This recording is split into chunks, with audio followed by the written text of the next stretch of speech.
আচ্ছা শোনো, লাস্ট ক্লাসে আমরা একটা কনসেপ্ট পড়েছিলাম, যেখানে আমরা পড়েছিলাম যে যদি পার্টনারশিপ ডিড সাইলেন্ট হয় বা অ্যাবসেন্ট হয়, তাহলে ইন্ডিয়ান পার্টনারশিপ অ্যাক্ট 1932 এর প্রভিশনস গুলো অ্যাপ্লিকেবল হবে। এবং সেই প্রভিশনে কি লেখা ছিল? প্রফিট শেয়ার হবে কোন রেশিওতে? ক্যাপিটালের রেশিওতে, তাই তো? বলো। হ্যাঁ, দেখে বলতে হচ্ছে প্রফিট আর লস তখন হবে ইকুয়াল রেশিওতে, মানে 1:1:1 বা যতজনই পার্টনার থাকবে 1:1 বা 1:1:1।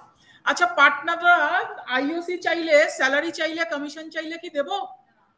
আমি তাদেরকে কিছু দেব না, আমি কোনো অ্যাপ্রোপ্রিয়েশন করব না, ঠিক আছে? আইওসি দেব না। ধরো একটা পার্টনার বলছে যে আমি বেশি হার্ডওয়ার্ক করেছি, আমার স্যালারি চাই তার জন্য।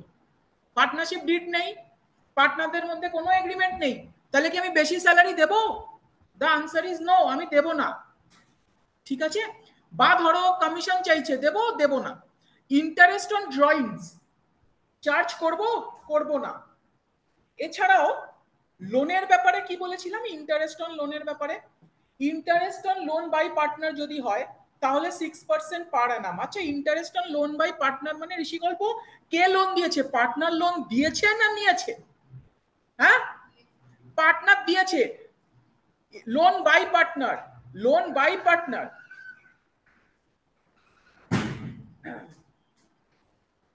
Interest on loan by partner মানে পার্টনার লোন দিয়েছে, loan is given by the partner and interest thereon. তাহলে ডিড যদি সাইলেন্ট থাকে, আগের ক্লাসগুলো দেখা আছে, ডিড যদি সাইলেন্ট থাকে তাহলে লোন বাই পার্টনার হলে ইন্টারেস্ট কি করব? 6% নয়, 6% পার অ্যানাম, দুটোর মধ্যে কিন্তু তফাৎ আছে। 6% মানে ফ্ল্যাট রেট, আমি কোনো টাইম অ্যাডজাস্টমেন্ট করব না। আর 6% পার অ্যানাম মানে আমি টাইম অ্যাডজাস্টমেন্ট করব। বোঝা গেল? আর interest on loan to partner মানে লোন দিয়েছো তুমি পার্টনারকে, তার উপর ইন্টারেস্ট। সেটার কি গল্প আছে গো? তার উপর কোনো ইন্টারেস্ট আমি পার্টনারের থেকে নেব না। অর্থাৎ পার্টনারশিপ ডিড যদি সাইলেন্ট থাকে আশমিত, তাহলে অ্যাডভান্টেজিয়াস পজিশনে কে আছে? পার্টনার না ফার্ম? পার্টনার আছে লোনের ব্যাপারে, পার্টনার অ্যাডভান্টেজিয়াস পজিশনে, ইন্টারেস্ট পাবে কিন্তু দিতে হবে না। কিন্তু এই যে সকল জিনিসপত্র, এইগুলো আমরা কখন ফলো করব বলতো? যখন ডিড অ্যাবসেন্ট থাকবে বা ডিড সাইলেন্ট থাকবে। যদি ডিড থাকে আর সেখানে কিছু লেখা থাকে, তাহলে যেটা লেখা আছে আমি সেটাই ফলো করব। বোঝা গেল? আমরা একটা অঙ্ক একটু করব, দ্যাট ইজ কোয়েশ্চেন নাম্বার 24।